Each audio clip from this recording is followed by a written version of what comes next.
Fitting in or fighting back. Confessional poetry in the American female body. Have you ever physically felt the weight of a comment that someone has said to you? More specifically, has someone's opinion made you look at yourself more critically?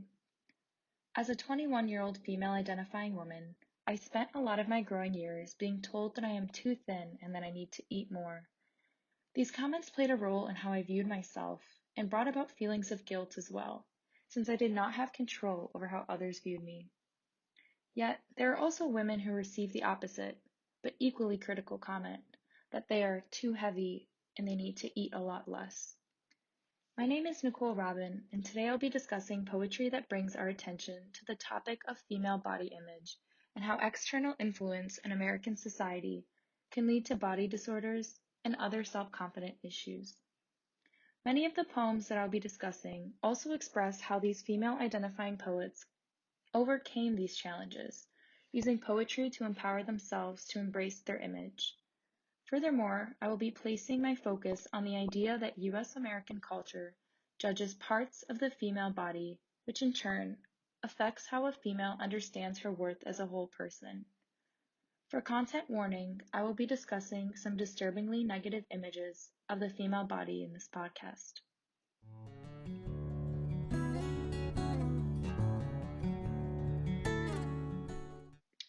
As we begin, we should understand that adolescent growing years are an important time to learn about ourselves and the body that we were born in. Every individual is able to surpass the norms of society and accept the way in which their bodies were formed. However, this is not an easy task to overcome. With a society that is attempting to be body positive, sometimes it can leave an individual confused on how they view their body. Did you ever find yourself feeling this way? That maybe if one thing was about you was different, you would love your body and how you look even more.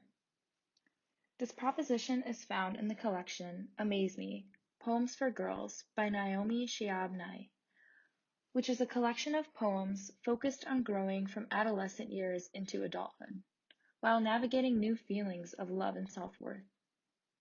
The poem, My Body is a Mystery, is one that I'm going to be focusing on, as it touches on the idea of feeling lost or confused in your own body. While it contains some lines which can be seen as body positive, it also ties in the idea of struggling to understand the value within one's body. The last stanza in this poem reads, Because my body is a mystery, a magical geography of skin that keeps me in, and I travel in it, everywhere.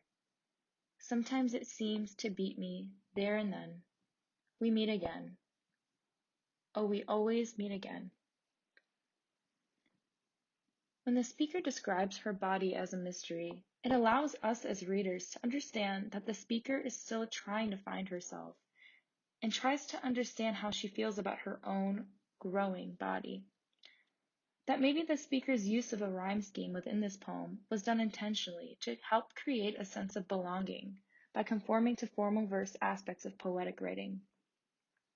The lack of punctuation throughout the entirety of the stanza leaves a lingering feeling, as though the speaker has free-flowing thoughts running through her head, yet she forces them to conform to a rhyme scheme. Speaking of this feeling, the last three lines that write, Sometimes it seems to beat me there and then. We meet again.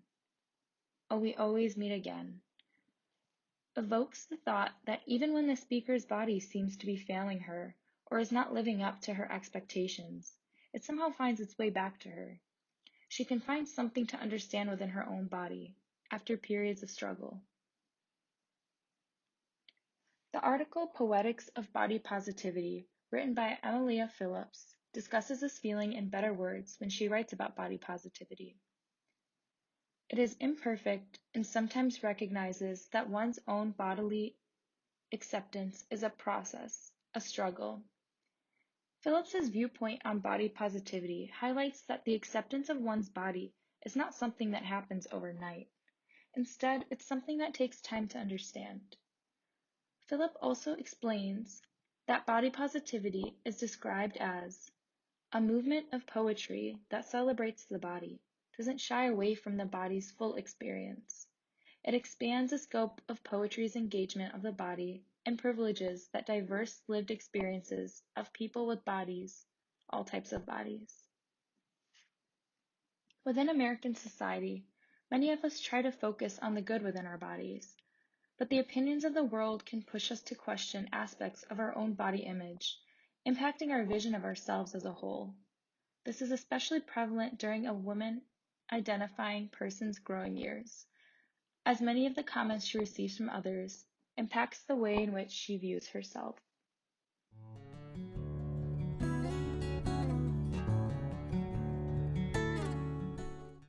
As we continue on with this topic of self-discovery and growth through body image, we see that some female poets lose themselves and drown in the expectations that society sets for them.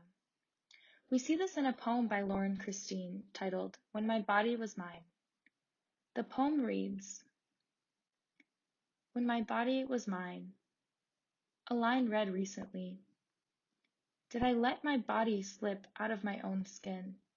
Before I noticed, was I so oblivious as it dripped between their fingers, so far from my skin?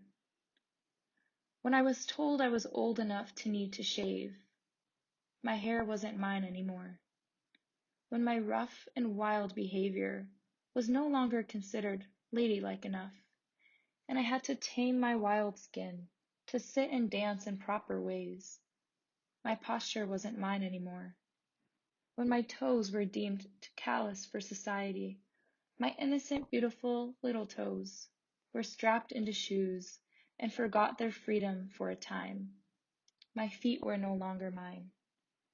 When they called out at my body, when it possessively dripped between their fingers, I realized that I had let my body belong to other people. And so I let my hair grow thick everywhere, and I carry myself with the joy I feel, and I sit and dance from the inside out, trying to forget how much I may stand out. Vulnerability is strength, vulnerability is strength, I tell myself, as I dance barefoot with hairy underarms and out-of-style clothes and an unpainted face. Come dance, please come dance, so we may taste the flavor of life together. As you listen to this poem, how does it make you feel? Can you feel the weight of the expectation as a woman in America to fit into a picture-perfect person?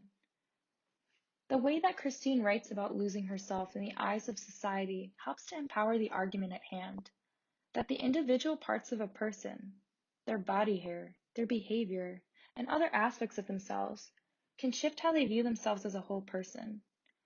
We see this when Christine writes, "When I was told I was old enough to need to shave, my hair wasn't mine anymore."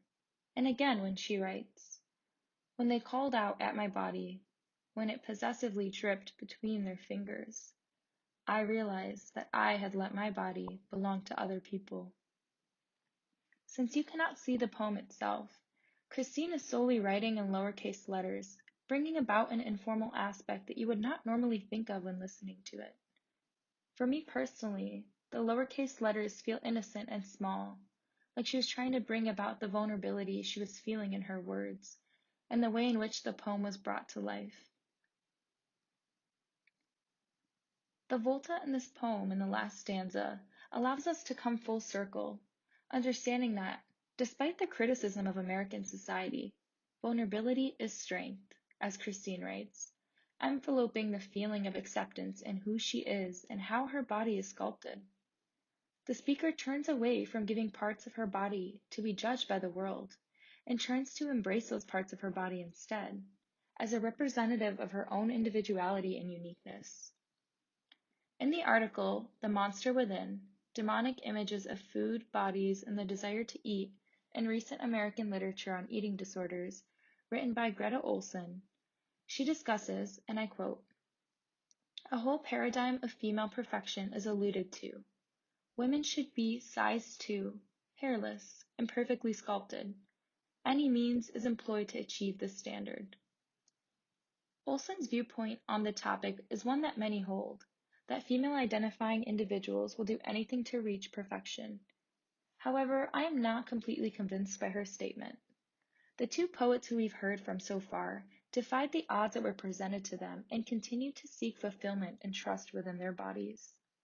American society tells us that we should check off all these boxes to fit in, but as we've heard, when women are singled out on individual parts of their bodies, they're able to recognize that they are so much more when looked at as a whole.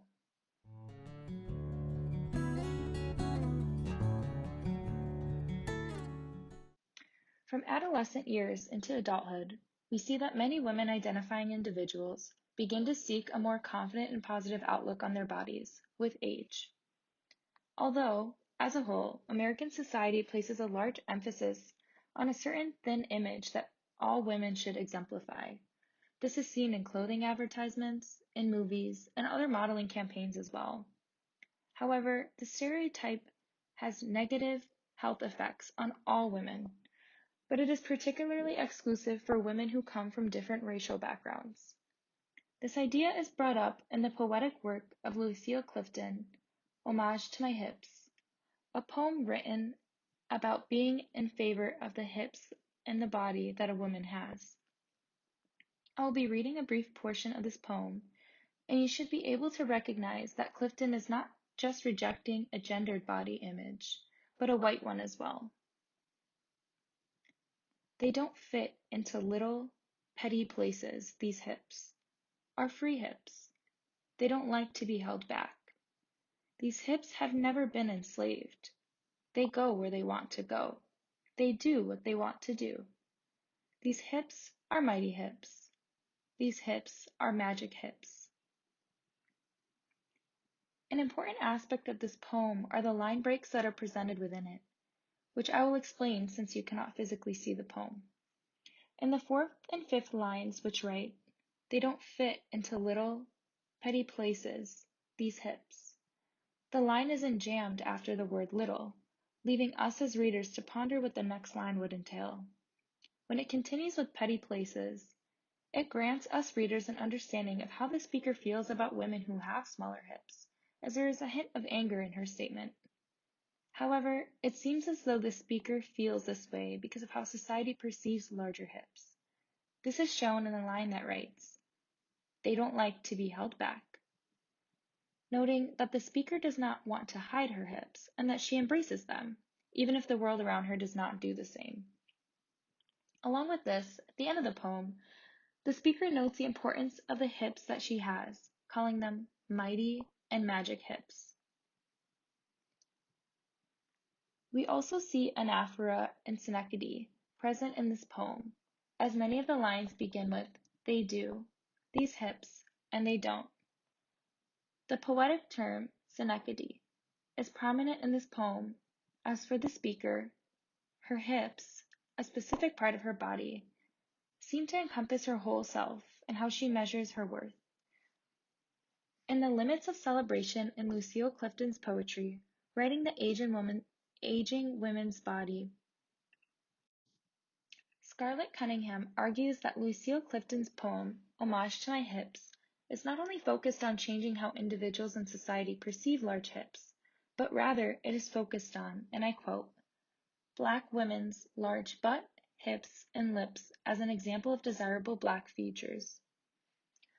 With this idea in mind, we can begin to understand why women identifying people of color may struggle to find comfort and acceptance within their own bodies, as societal norms fail to broaden the spectrum to all racial and cultural body types.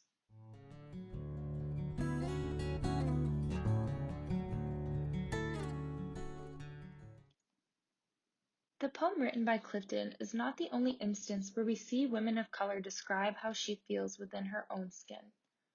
The stigma that all women should have thin complexions and a model-like beauty is reinforced in the poem Phenomenal Woman by Maya Angelou, where Angelou finds comfort in the fact that her body does not fit the stereotypical standard. The first stanza reads, "Pretty women wonder where my secret lies. I'm not cute or built to suit a fashion model size. But when I start to tell them, they think I'm telling lies. I say, it's in the reach of my arms, the span of my hips, the stride of my steps, the curl of my lips. I'm a woman, phenomenally. Phenomenal women. That's me. The first thing I notice when reading this poem is a way in which Angelou starts off by degrading how she looks, mentioning that she is not cute and that pretty women question things about her body. This relates to the idea that in America, there seems to be an understanding that all women need to fit this one-size-fits-all image, and this cultivates a negative outlook for women who do not fall into this category. Despite this, Angelou finds empowerment in her differences, and this is shown in how the poem itself is organized. There is an evident rhyme scheme within this poem, although it is generally a free verse poem, that draws our attention as readers to recognize that despite the speaker's body not fitting a stereotypical standard, she's able to still fit a cliché poetic standard through the use of a rhyme scheme. The words phenomenally are repeated several times throughout the poem when the speaker is describing herself, noting that she is a phenomenal woman. The word phenomenally stands alone in the line and is end-stopped, placing a larger emphasis on the meaning of the word. This idea is reinforced in the research article, Image of Women, a feminist reading of Maya Angelou's Phenomenal Women by P. Jayagitha and Dr. S.S. Jancy Rani, as they note that Maya Angelou, through the poem Phenomenal Women, presents that sexuality of a woman is not directly related to a pretty face. It's about how a woman feels within herself. This poem celebrates the power of a woman, and the speaker is portrayed as a strong and confident woman. To further explain this statement, Angelou writes this poem to emphasize that the opinions of the world around her do not matter to her, as she recognizes that the only opinion that matters is her own. She does not need confirmation of her beauty from men and other women because she has a sense of security within herself. This adds on to the idea that as a woman grows older, she starts to become more confident in her body despite the world's judging viewpoint. Along with this, Angelo and Clifton, who both identify as Black women, are not afraid to draw awareness to the idea that through their poetry, other women identifying people of color can find beauty and resilience through their unique physical body features.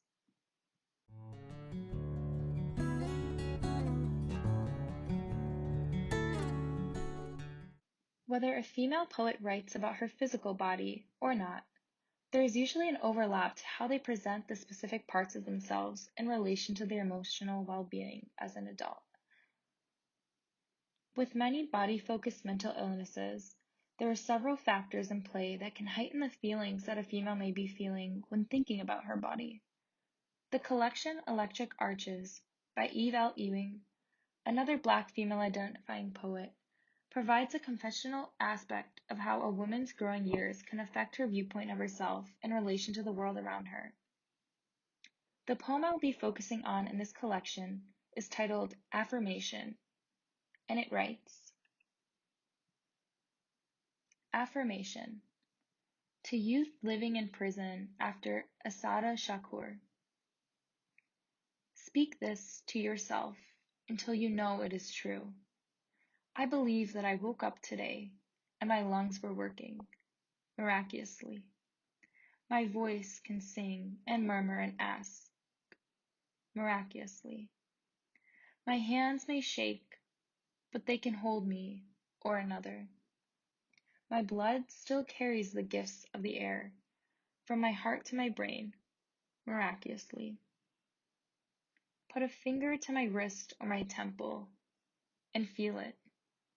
I am magic, life, and all its good and bad and ugly things, scary things which I would like to forget, beautiful things which I would like to remember. The whole messy, lovey, true story of myself pulses within me. I believe that the sun shines. If not here, then somewhere. Somewhere it rains, and things will grow green and wonderful. Somewhere inside me too, it rains, and things will grow green and beautiful. Sometimes my insides rain from the inside out, and then I know I am alive I am alive. I am alive.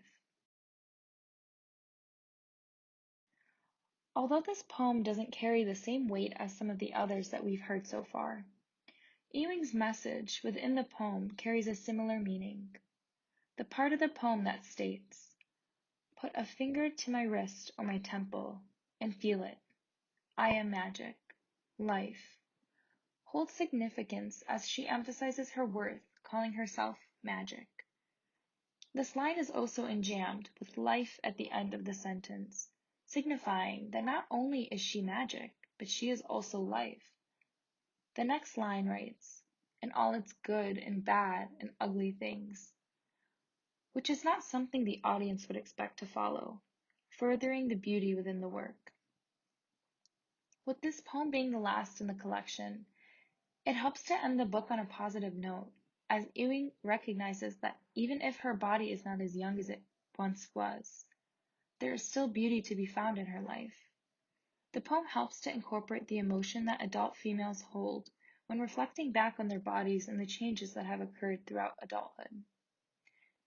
And yet, despite it all, the speaker ends the poem with, "I am alive, I am alive, I am alive," emphasizing that there is hope and encouragement in being alive. In the article, Bodies and Self-Disclosure in American Female Confessional Poetry, written by Carmen Bonacera, she writes, "Inscribing the body in verse is often problematic, since it's frequently emerging from a complicated interaction between positive redefinition, life writing, and the confession of trauma. This is especially true for authors writing under the influence of the American confessional trend." While Bonacera's comment does hold true, I do not think that inscribing the body in verse is problematic, as many of these poems hold a deep value to the writer, many of whom inspire others through their writing. The confession of trauma in writing about the body promotes a raw and vulnerable confession to us as readers, helping us to feel that there are others in the world with problems that we have faced as well.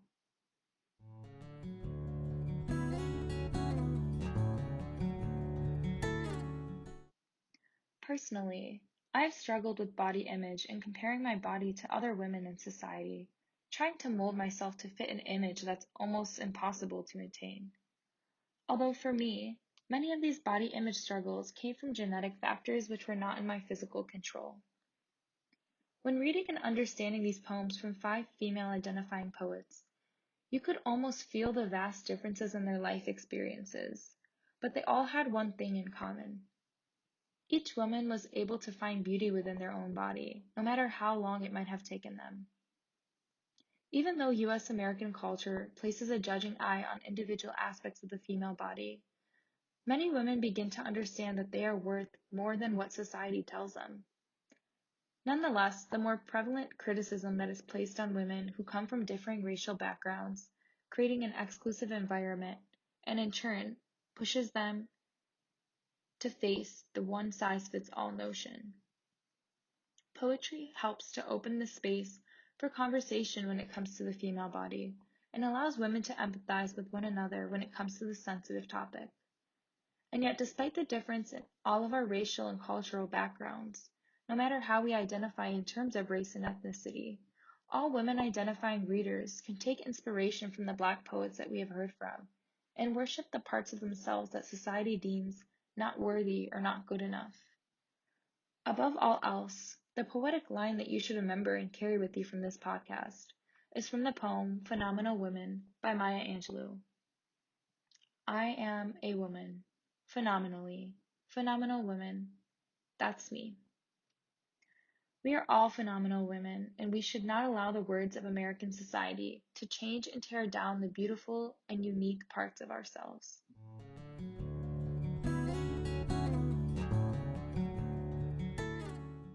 I hope you know that your size and body image does not define you. You are worth so much more than what society labels you to be. Thank you for listening. I hope you enjoyed.